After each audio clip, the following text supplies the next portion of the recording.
Good morning, everyone. I'd like to thank you for joining us today properly. I can see people are still joining, but we'll begin. And to really welcome you to Home or Away. It's a big question for our students and the global academic opportunities for students in international schools. Just in terms of sort of housekeeping, electronic online housekeeping for you, just to let you know that your camera and audio are automatically turned off. There is a chat function for you at the bottom of the screen. You'll see there's a little bubble mark. And if you'd like to ask some questions, if you place them in there, the moderator will actually give those to us at the end where there's a question and answer session for you. And also just to confirm for you, the whole presentation is actually being recorded, but you won't be visible at any point. Only the people who are speaking will be visible. So this should take you around the actual webinar via Zoom. So home or away, it's a huge question. And really there are three areas we want to address today. First of all, what are the actual benefits of learning in an international school?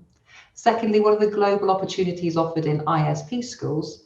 But also then global university applications, because obviously for all families, we want to make sure that children are moving safely onto the next step of their educational and then their actual careers. So I'm going to introduce myself. My name is Amanda Hughes. I am very fortunate. I am the principal of Laude San Pedro International College, and I'm actually hosting this webinar. I'd like to now introduce a colleague of mine, Tom Courtney, who will be speaking to us about American sports scholarships. Hello, everyone. I'm Tom Courtney, and I'm the head of PE at Laude San Pedro International College.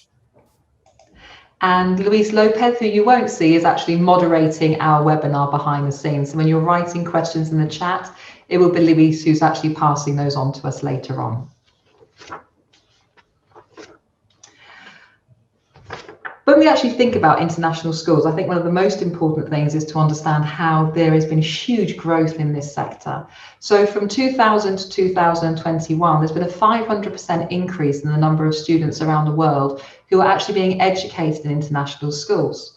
So whereas this is an enormous growth, I think the really important thing to understand is the reasons behind it. Partly it's true to say there's been a huge growth in globalization. We know that there are international companies, not just pan-European, but actually working throughout many different countries in the world. And obviously families, often when they move countries, they would like their children to be educated in what would be their domestic education system. However, I think it's true to say that for all international schools, it's not just expats or non-native families who join that particular school, it's actually local families. And local families join schools, international schools, because they want their children to experience the same benefits that these students who are traveling globally will actually experience in international schools. So that huge growth is not just because there's a growth in globalization. It's because domestic families really want their children to experience all of those benefits. Now I'm going to ask you to actually participate. So this is always interesting when this goes on technology. So you will see here that inside the chat function, Luis has placed will place the actual link here for us. So inside the chat function, Luis will copy and paste the Padlet. And what I would like you to do is on your web browser, if you're able to copy that, to go into that Padlet. And then in the bottom right-hand corner, you'll see a plus sign. And that plus sign will allow you to actually make a comment. And really, I'd like you to ask the question, why do you think people select an international school? And maybe for you, that answer is really, why are you looking at an international school? So why are you interested in an international education? So if I could just give you a couple of moments there, please, to actually take part and to put your comments. And we should see your comments up on screen.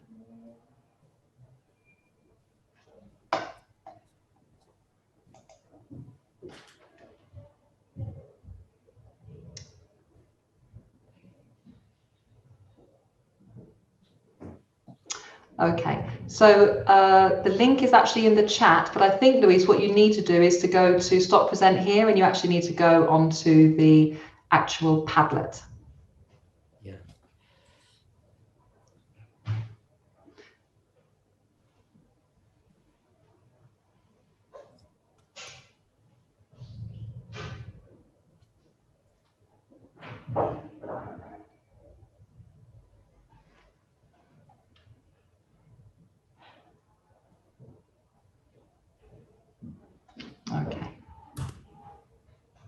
So I can see some people are able to actually start contributing here now.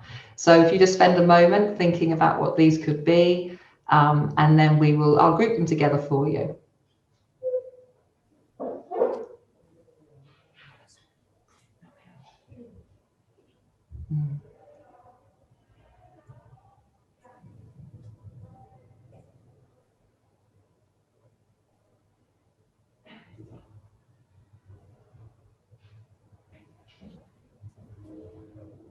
Yeah, it's interesting. I can see quite a few coming up now.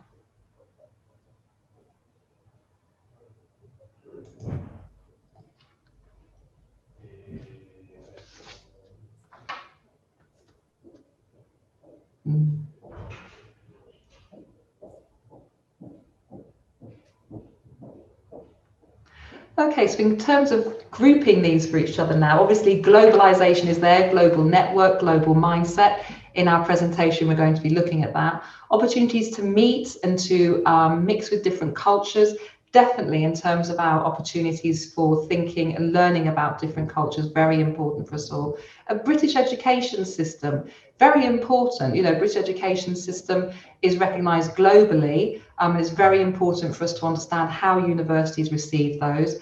Languages are a gift. I always say to our children, they really don't understand how lucky they are. They speak 2, 3, some of them 8 languages, and they have their academic subjects on top as well. So really for me, I think it's actually for the family, one saying here, a family moving abroad to study in an international language. And it is important that in our international schools, we do actually not just celebrate the language of the curriculum. So for us, example, it's a British school, so we do have English as our language of learning, but actually also we have a really strong Spanish provision inside school at all levels. So I think it's really important that families can integrate there. So thank you for contributing to those. Louise, if you could go back to the presentation, please, and we'll move on slightly. So I think the areas that you've looked at there in terms of world languages and cultural awareness, a very broad and flexible curriculum. Developing 21st century skills, one of the families there was commenting they want their children to be able to work internationally. These 21st century skills are our soft skills, which we'll look at, and global learning opportunities now and in the future. So let's look first of all at actually world languages and cultural awareness. The fascinating thing for me as a head teacher is actually what becomes the norm inside a school. So when I'm doing my learning visits and going to different classrooms, it's really quite amazing to listen to children. We have 52 nationalities in school, but actually the language of learning is the target language. So for us in most lessons, that will be English. Unless, of course, I'm going into a Chinese lesson and the children will be speaking Chinese from a very young age, even singing those songs. So for us, it's what becomes the norm. It becomes part of the child. The children honestly believe here that everybody throughout the world speaks 2 or 3 languages, because here, everybody around them does. It's only when they go to university that they realize actually they are very exceptional. I think it is really important, the next point, tolerance and understanding. For us, when I look at the students, they really do have a profound understanding and an appreciation for each other's cultures. So for example, at the moment we have Ramadan. And actually our students, one of my lovely students in year 11 who wouldn't celebrate Ramadan because of his religion, came to speak to me to ask about how we would accommodate the students who are undertaking fasting during Ramadan in light of the mock exams. For me, when I think about tolerance and understanding, that young man is a real example for me of actually how it is within our children that they will appreciate how different cultures really impact upon day-to-day life, and they will make accommodations. And I think that's very important now and as they go forward in their academic studies and into their careers. Social integration. I know that for many people, when they go on holiday, they would like to maybe just stay in their own cultural norm. So in terms of the food they eat, in terms of the people they will talk to. Our students, when we take our students to different areas, so it might be on a day trip, it could be on a residential, they really want to understand the local culture. And their languages allow them to really integrate.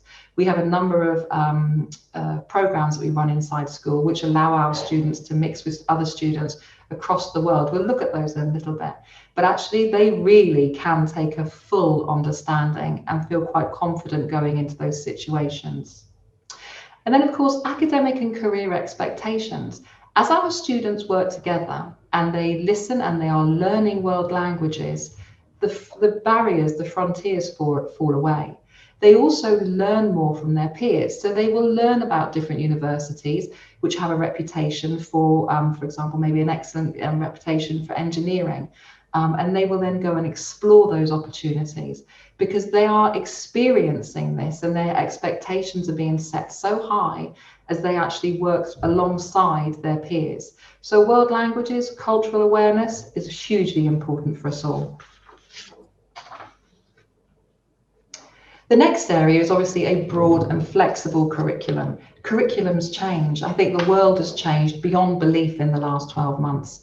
So for us, what we look at is a really strong base. We have to have strong foundations so that everything else flows. So for us in our school, and as in most international schools, English, maths, science, world languages and IT are a real core that we look at. So upon that foundation, everything else flows. And then we build upon this. We look at our humanities subjects. So not just traditional geography and history, but also looking alongside business, looking at travel and tourism, creative arts, music technology, making sure they actually have the opportunity to dance and perform and explore their skills. And sports, very important. We know that it, not just in terms of children's physical well-being, mental well-being is really important, and having a core with sports, but actually allowing children to follow careers in sports and health is very important for us too. International schools as well have a really wide offer very often. So for example, in our school, we've tried to make sure that we have a really broad, unusual possibly, range of subjects that some schools won't offer. So for example, our students will learn business enterprise, they will undertake extended writing projects, public speaking, hugely important, food technology and robotics are just a few of the subjects that we teach, because what we want is the children to explore different areas, different curriculum areas, different career paths, things which may become their passion, because then what that allows them to do is to actually make informed choices when they go on to make their decisions at GCSE and A level. So when they have these informed choices, obviously the enriched curriculum, the things outside the classroom are hugely important to them. I think some of my most impactful times I spend with children is when they're teaching me. And very often this will be around their enriched curriculum. So for example, the eco committee in school, who did a very large presentation for me about why we really did have to have a composting bin in school and how this would change in terms of the wider curriculum. So then we could have a gardening society, we could teach children about waste. The presentation they made in terms of this enriched curriculum area that they were looking at was just incredible. And we do have our composting bin, and the children are running this and obviously measuring waste in terms of food, in terms of different areas they're looking at, in terms of actually starting a garden society. But this comes from the children. And very often it actually relates to the 21st century skills that they're being taught. So our next slide looks at those. So when I was explaining about the eco committee, really it's them finding problems sometimes and assessing them. So they have to be able to find information, synthesize that information and really deal with it critically. So to be able to make judgments and to be able to make statements which allow them to move a project forward.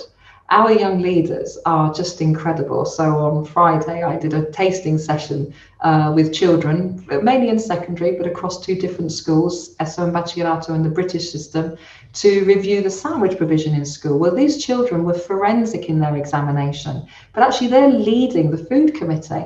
And then they report back and they take it to the chef, and the chef will make the changes.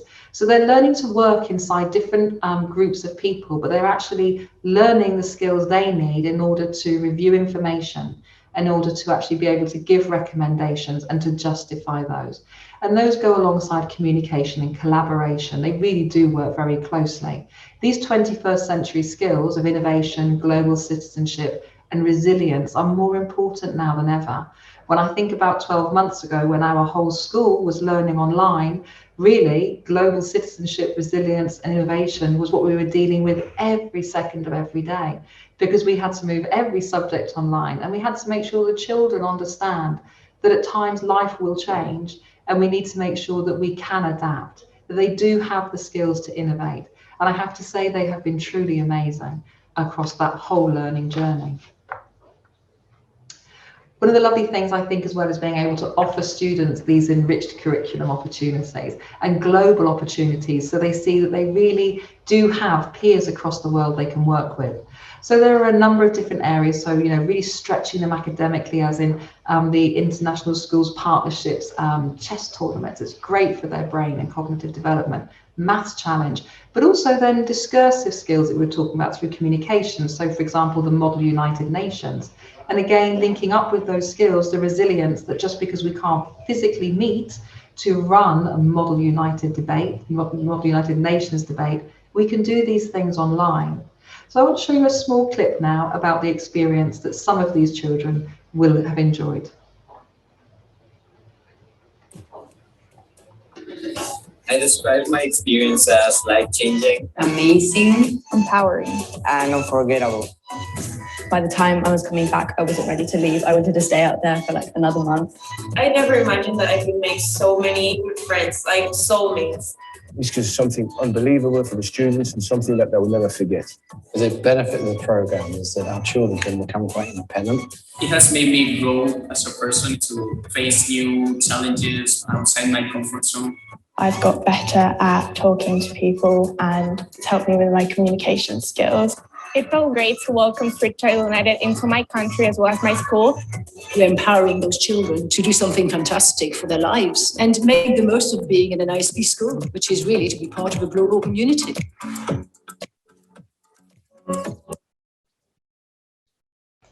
I think that really is it. It's actually being part of a global community. And this does help us actually as we move the children on to their university choices.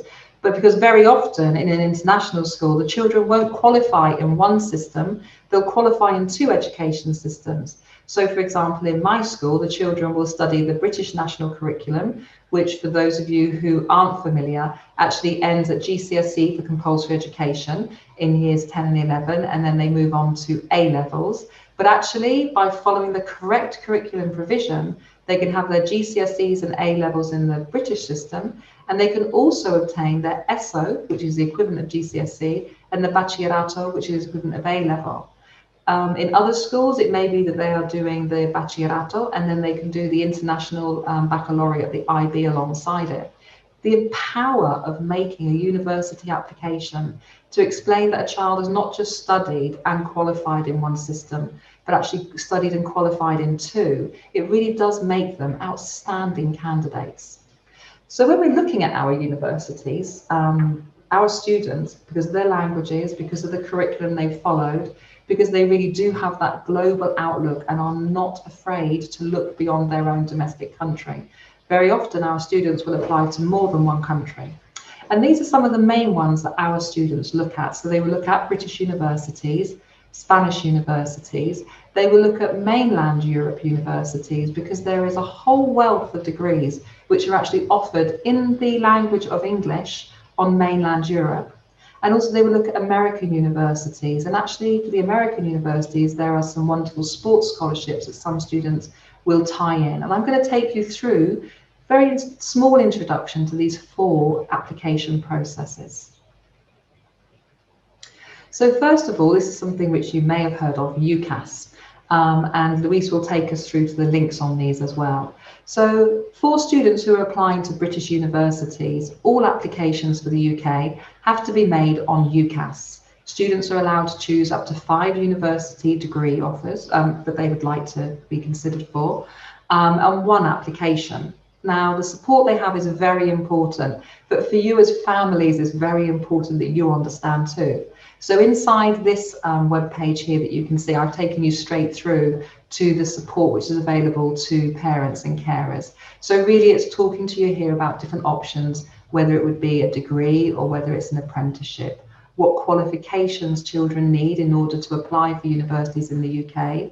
They also talk to you about different types of qualifications. I know sometimes in the UK there is a type of degree called a sandwich degree. And when I say this to Spanish students, they look at me like, bocadillo, sandwich, Mrs. Hughes, what is this? But it's important. It's just a degree where the children are actually allowed to take a year or 2 6-month placements out to go and work in industry. So it really helps their curriculum vitae. But for you as families, very often these applications can feel as though they are in a different language. So this page is one here, if you look at the bottom, where there's more information to help you about the National Careers Service in the UK.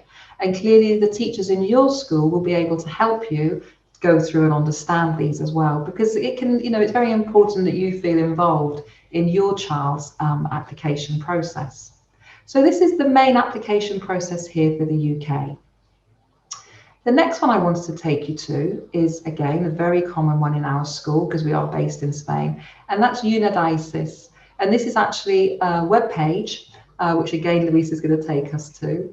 And the lovely thing with this web page is it does come in English or Spanish. So I can see here that it's actually in Spanish, but in the top right-hand corner, we can convert it into English. So, you know, for us, this is actually about how children become enrolled to apply for Spanish universities. And in Spain, children are allowed to apply up to 8 degree courses.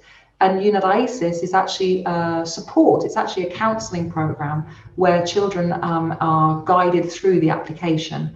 So as with all schools, you know, when you're actually making these applications, different systems have their different requirements.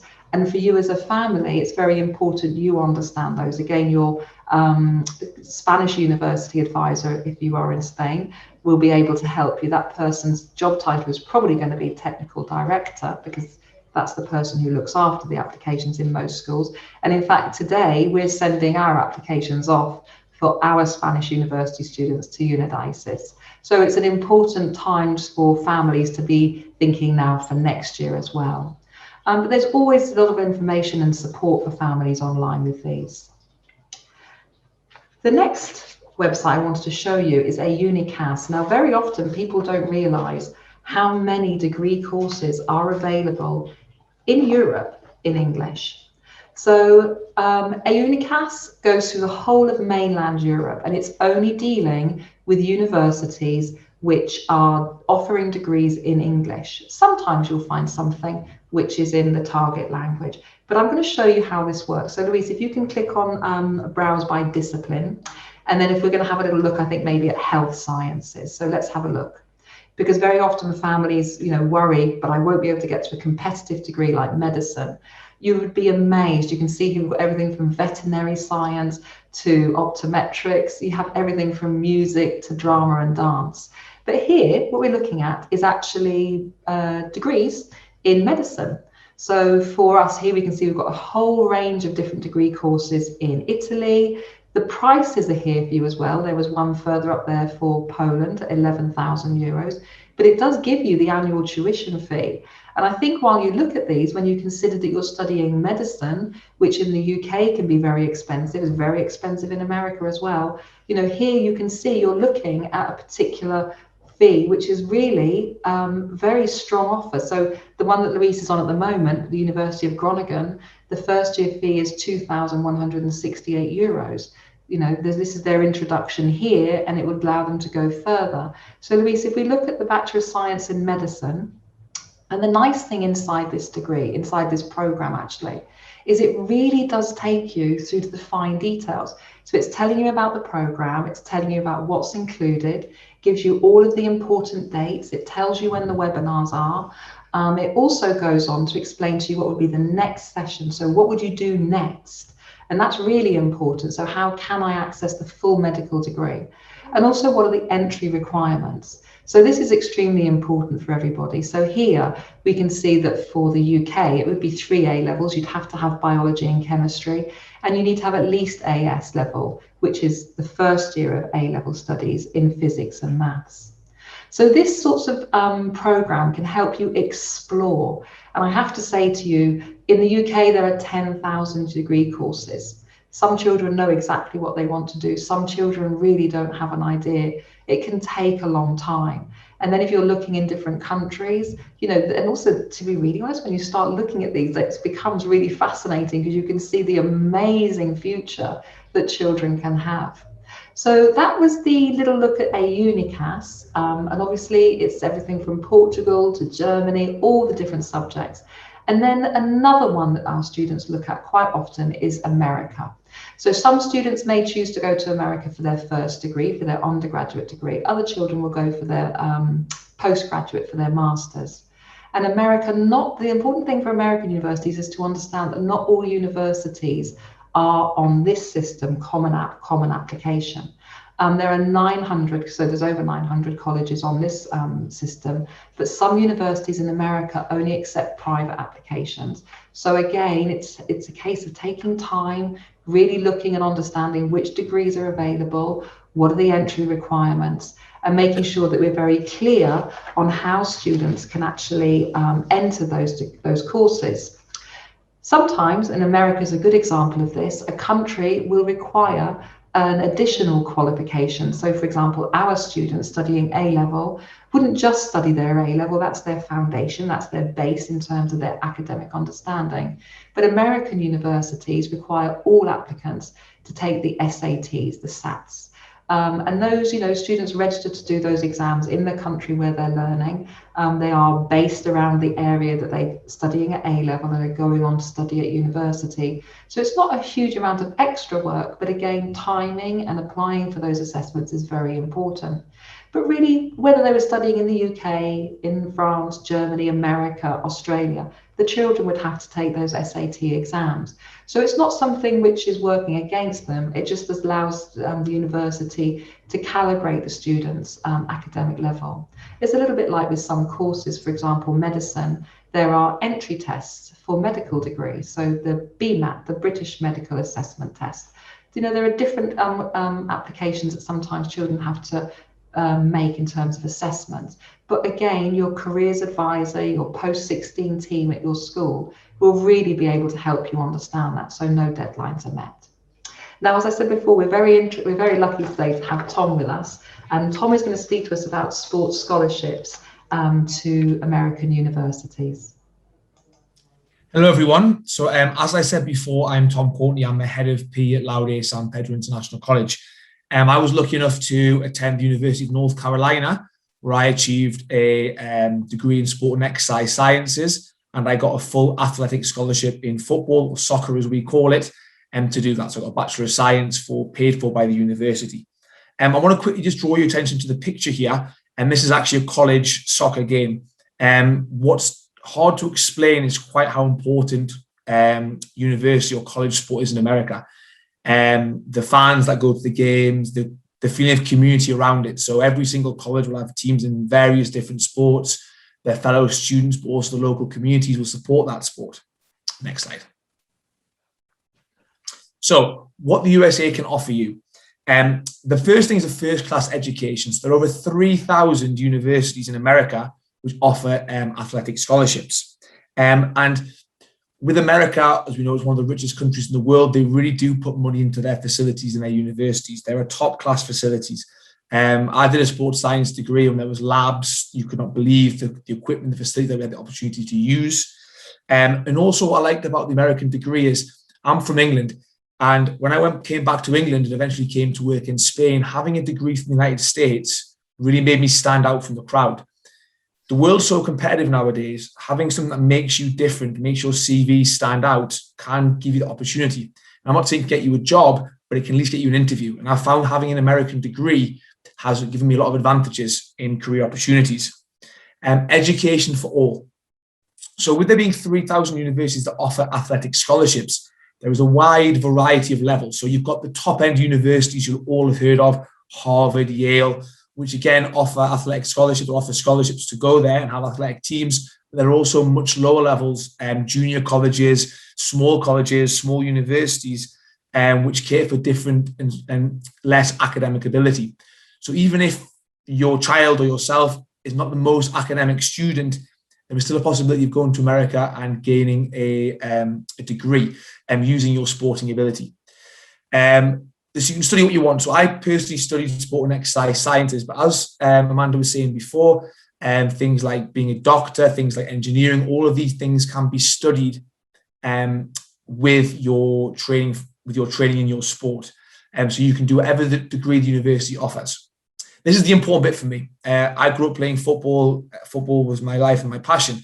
When I went to America, I was able to continue with that passion. So you eat, breathe, and sleep your chosen sport. So you wake up, you go to the gym, you train with your team, there's video analysis, you're playing in front on television, you're flying to games. It's just everything you do, because the university are giving you scholarship money to play for the university team. They put so much into you performing well, which is fantastic. And at the end of it, you have the opportunity to go pro. So if you're interested in, for example, becoming a professional sportsman, and maybe you haven't developed as you would like to, or maybe the opportunity is not there for you, you can have 4 more years of developing in your sport whilst earning a degree. So at the end of those 4 years, if you have your degree, and you can have a chance of going pro. So they have things like called the MLS draft, which is the Major League Soccer. So at the end of that, they take all the top college or university players, and those guys all get the opportunity to go into the pro teams. Next slide. So what is covered in a scholarship, full or partial? So again, it all depends on the athletic ability of the student or the child. So if you are a national level athlete, you're playing for your country, or you're playing for, in football, Real Madrid, or you've got a European ranking in golf or European ranking in tennis, you can be looking at getting your whole university paid for and getting a free education, essentially. If you're a local level player, sort of playing regionally and that sort of level, you may not get a full scholarship, but you may get part of the scholarship paid for. So, for example, I work with a lot of people, so a lot of students. So I've got a few from Laude last year over there now, and at different levels. So what they will do is the university will look at your athletic, your level. The coach will see, they decide how good they think you are, and then make you an offer. So say the university would cost, say, I don't know, $24,000 a year to go to the university. They might offer you $12,000 in athletic money to help towards the cost of that. And if you're academically strong as well, have good academics, a good SAT score, they can also give you scholarship for that and bringing the cost down even further. When we talk about a scholarship, what's included? When you talk about American universities, they don't just talk about tuition fees, it's the full package. So first you have accommodation, which is included in the price, and accommodation would usually involve living with your teammates. The most amazing experience because you're living with your teammates. It includes meals, it includes which those meals will often be designed by nutritionists because again, they want to get the best out of their athletes. It'll involve travel to all games. So, I had to fly to some games, take coaches, stay in hotels overnight. It involves all the sports equipment. We were sponsored by Nike. I'm a goalkeeper. I got goalkeeper glove provided, boots, all the equipment you can imagine, all your books and study aids, and your tuition, obviously the cost of going to university for the classes. It also includes private tuition. So what I mean by that is it's very, very important for the university sports teams that you perform well in the classroom. If the students don't perform well in the classroom, academically, they can't actually play. They need a minimum grade point average to be able to play. So the universities provide tutors to athletes to help them get through their classes. And the last little slide is which sports offer scholarships. There are over 40 sports that have college-affiliated teams that will offer scholarships. From your traditional American sports, such as American football, basketball, baseball, ice hockey to tennis. Golf's a very, very big one. A lot of the top golf players now go there. Also, we've got skiing, temping, bowling, obviously soccer, football, which I played. There's so many different sports. The big thing I want to mention as well is something called Title IX. So Title IX is an incentive put in by the US government, which basically says that for every male scholarship that's given out for sport, there must also be a female equivalent. So because in America, American football is so big, a lot of universities put a lot of money into American football, meaning that they must give the women athletes the same amount of scholarships. So there's a lot of scholarship available for female athletes. And especially in something like soccer or football, a good regional player, someone who's not necessarily a national player, but a good regional player or even a good local player can earn very, very good scholarship money to go to America. And the last slide. So I'm available if anyone's got any questions or would like to find out more about this. You can contact me on this email. It's one of my passions in my job. I love this. It was one of the best experiences of my life. And so I love to give students these opportunities. So if anybody's interested, then feel free to contact. And I think I'll answer the questions at the end. Is that correct, Amanda? Yes, that's right, Tom. We'll do them all at the end. Thank you. And I have to say, no, for Tom, it's that passion, it's that understanding that actually the children, our goal is, our vision is that children will achieve beyond their dreams. And when you see the universities here in front of you, I'd mentioned earlier that our children really don't see a barrier. And I think from what Tom's saying there, it's really clear that to try and enable children to have that courage to actually to step forward and say, well, this is my dream, this is what I would like. And when we look at these universities, the fascinating thing for me is that our students very often don't just apply to one university or to one country. So they may actually have applications to the UK, Spain, Holland, maybe America. And once they don't actually make their minds up until they have their actual qualification results in the summer, because they know that whichever university they go to, whichever country they go to, they will have the cultural awareness and the confidence to really be a strong participant there. And it's all very well me saying that, but I'd actually like to take you to the next slide now. And this is a student of ours who's with us at the moment. Now, when I was explaining to you about how fascinating our students are, this is a student who is here now with us, and she is making a choice at the moment. So she has 3 choices she's going to explain to you. It sounds as though she's not clear what she wants to do, but actually what she's doing is she is spreading her choices because she has so many available to her. And I think the wonderful thing for me, this is Irina, so she is one of our Year 12 students, but actually she's studying in the Spanish system. So all of her program, her whole program is in Spanish. But actually Irina is native Russian. And I think when you listen to Irina, you probably will be very hard pressed to understand or to identify where she's from. So Luis is going to show you the video from Irina and her choices now. My future isn't really decided yet. You see, I'm still between 3 options. I haven't quite figured it out. I find that I have so many interests that it's hard to choose at this point. But I have 3 main paths I can take. The first one would be medicine. I'm currently in the Bachillerato of Ciencias de la Salud, and I think medicine's so amazing, and I'd love to study it. And if I go down that path, I'd want to get a medical degree and become a medical professional. The second thing I might end up studying would be molecular biology, which I'm extremely passionate about. And the third thing would be neuroscience. So if I go into either molecular biology or neuroscience, I'd want to get a degree and then a master's degree, and I want to get a PhD in that subject and maybe work in a lab in doing research, or maybe being a professor, or maybe both. Maybe working in a lab and being a professor. Sounds like a good plan to me. So we are hugely proud of Irina and all of the students in our care who really do have this vision for their future, where they see untold number of possibilities for them. And I think this is the thing, because they have so many choices. This is my advice for you all as families and as students now. It really is to research your university options. So to really think about what areas of study you may like. Take time. It takes a long time to really begin to hone down what you would like to do, because there are so many choices available to students from international schools. Do attend university open days. They're published on the websites all the time. And also taster courses. A lot of universities have some fantastic summer or holiday courses that you may like to dip into to actually experience what it's like to live and study in a particular country. Actually, even through lockdown now, where travel is restricted, a lot of the universities have put taster courses online. So it's still possible to take part in those courses, even though you may not physically leave home. I think also attending some of the ISP school open days this week. There's a chart coming up which actually explains to you on Thursday where they are and the link to look at. Because really, all of the schools, we have so many different areas and strengths with this massive support around us, which will actually help you possibly to identify some of the areas that you would like to look at.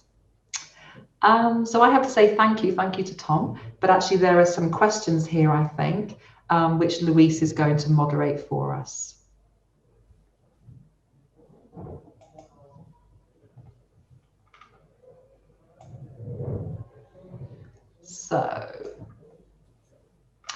So I think here I'm going to look at one. So what is the biggest challenge for students studying in our school, in our international schools? I think actually when you first join an international school, you know, we have 52 nationalities. It can be overwhelming, but in a positive way. You could be hearing different languages at different times. So I think, you know, in terms of the challenge, maybe it is, you know, for Arena where she is looking at these different opportunities for the future as well. But I think the thing that's really important is having the support to make those choices, to make informed choices. So that partly comes through the curriculum, so you have a really good understanding of what it would be like to study something, but also from learning from experts in different systems, so they can actually help you. So the technical director, for example, helping with applications to Spanish universities, Tom helping with applications to American universities. So I think the challenge is that there are no limits. They can be and do what they would like to be and do in countries around the world. So that relates to the next question here. How do we support them? It's a very clear program. They have to have professionals inside the academic teams to actually work alongside the children. So we make sure as they are moving through the school years that we have a good understanding of where they may like to be. So for example, if a student is an Oxbridge candidate, we need to know that very early on, because we need to be making sure they're building the profile that will make them a strong candidate when they go for interview. So not just in terms of their discursive skills and their academic skills and ability, but actually, you know, if you wanted to study engineering, really you would be looking at doing some internships. So making sure they have the support. So it's on knowing your students really well and making sure that you've got the professionals there to work alongside them. And involving families, because the student's choice of university has to work for families as well as the child themselves. Tom, I think this is one for you here. Yes, I've just seen it, yes. So could you explain about any students you have placed and how does the system actually flow? So from the Costa del Sol, so I work with a company that I've sent hundreds over. On the Costa del Sol, we've got 12 student athletes who are currently there now. Essentially, how it flows or how it works is that we make an assessment, or I will make an assessment on the student's athletic ability and also their academic ability. If we believe, or I believe, they have both of the criteria that we need, we then look at taking the process further forward. Because one of the things about going to America on a scholarship is you need to have the athletic ability. Now, it might not be as high as you think it needs to be in certain sport, but there needs to be a basic level to be able to get something. It's also about having the honest conversation about actually where are you at. So if you are playing for a local football team, for example, or you're a locally regional level tennis player, the fact is you may be able to go to America and play for a sports team and have that great experience, but possibly might not be able to get the help financially with the scholarship. Whereas if you're an international level player or a national level player playing higher, there will be more money available. So it's about talking to parents about their budget for university and what they want to achieve out of it, and having that conversation and then deciding, is this the right thing for you? Just a question about where we placed them. We've got Kai, I'm not saying names, well, I'll just say first name. We've got one student, who is my year 13 student last year, who is in North Carolina at university there. I've got a swimmer out there from Almuneca. I've got 5 or 6 other footballers out there one in Santa Barbara in California, one in Texas, one in New York. I've got 2 tennis players, 1 golfer. So it's and they're in a variety of places, isn't it? Because there's so many universities that offer scholarships. It's about finding the level of the student and then where to best look at placing them. Got lots of questions. What sports would more likely get you scholarship than others? It's a good question, and there isn't really one. It all depends on the level. If you're an international level player at any sport, you're very likely to get one. If I'm honest, in football, soccer, the level it needed is a little bit lower to go out there. If you want to get a full scholarship, the level is very high. In my team, for example, I had a Guatemala under 21 international, a Pan Am Under 21 international, so the level was very high. But there was also in other programs or other teams, the level cannot be so high. So I've sent a student out last year who was just playing local level football. He had to pay quite a lot of money, but he got the experience. He's loving it. He's playing with the team. He's enjoying the college life. Also, female sports very big. There's a lot of money in terms of scholarship money. Female sports big. A lot of money in female sport. Mr. Tom, Gordon. there's one here actually, I'm just going further up, but I think I might have rolled down, but it's actually given the COVID pandemic, how have the students settled? Are they happy and what support do they get? Because obviously they've moved at a time of global change. Very, very good question. So the first four, it all depends because America, essentially America is like Europe. Every state has individual laws and rules and it's governed in different ways.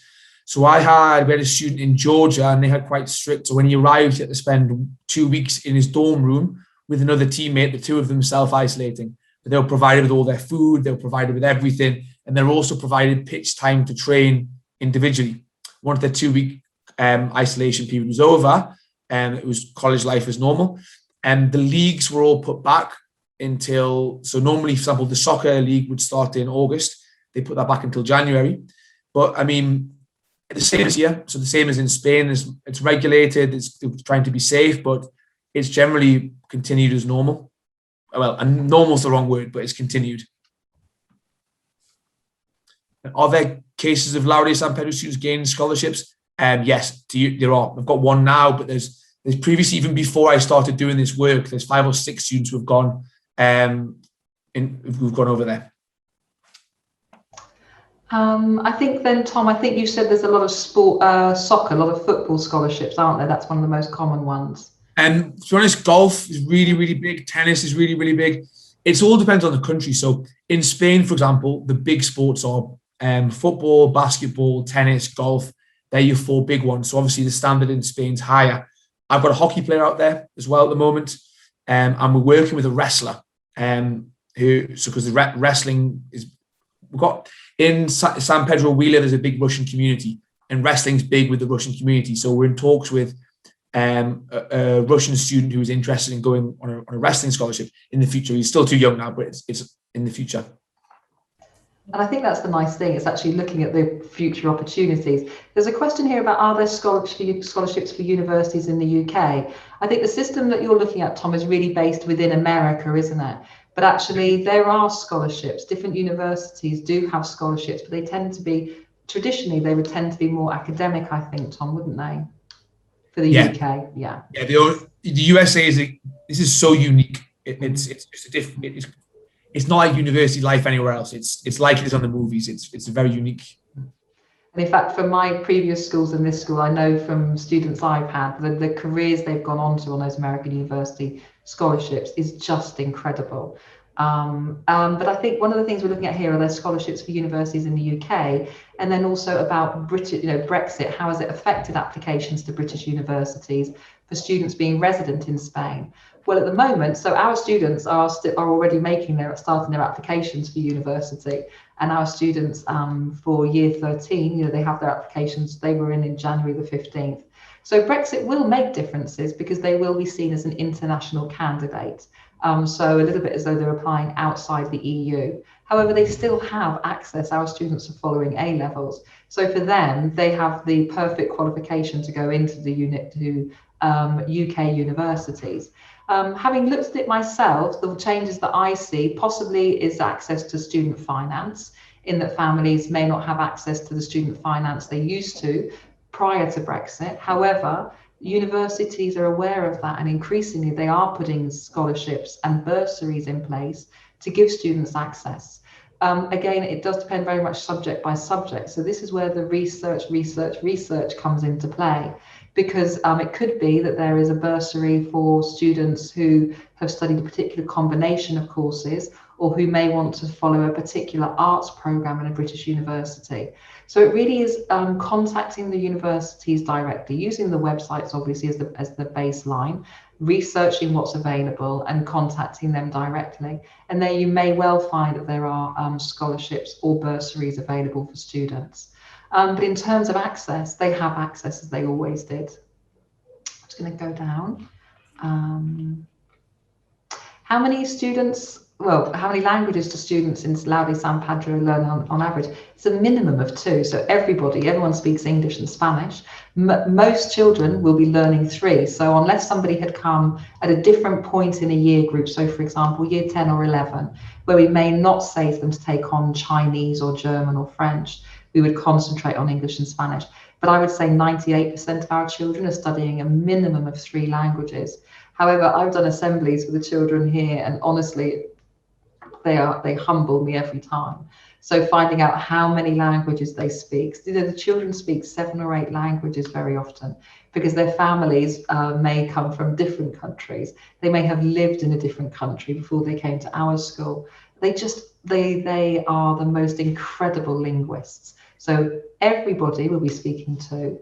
Majority of children will speak 3, but really the sky's the limit. They don't see a problem learning different languages.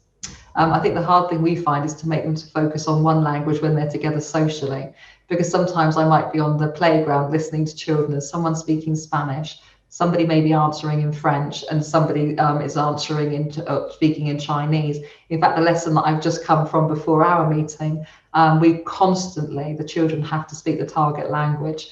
And I have a lovely little group of Chinese students. And as they come in, I'm like, what language? But it's when I'm looking at their work and they've got all the Mandarin characters and everything inside their research. It's just lovely to be part of that culture all the time. So the next question here is, my children have started secondary in the UK. What would be the benefit of moving to an ISP school to continue their studies in Spain? I think really for me, it's that cultural immersion. It's the understanding that in our school, the children don't see languages as a challenge. The fact that when they go into a class, they know that they may be having children around them from 5 different languages that they're working with in this class. And then there may be different children in the next lesson and completely different languages. And they see that as the norm. Now, our children probably will not work in one country, one company based inside one country, because they're not used to working that way. So I think the main benefit for them now is the tolerance and understanding, being culturally aware of other nationalities around them, but also understanding there is nothing to fear, that it really is okay for somebody else to speak a different language and for you to take part, to join in with that, and to integrate as much as you can to enjoy the culture. They don't have that fear. I think, unless Louise draws my attention to any other questions, I think that was the last question that I see there. Okay. Okay, thank you, Louise. So Tom, obviously, thank you to Tom for joining us today. Thank you to all of you. As I said before, obviously, if you would like to join some of the ISP virtual open days, the information will all get sent out to you. And I really do hope that your children will enjoy their learning.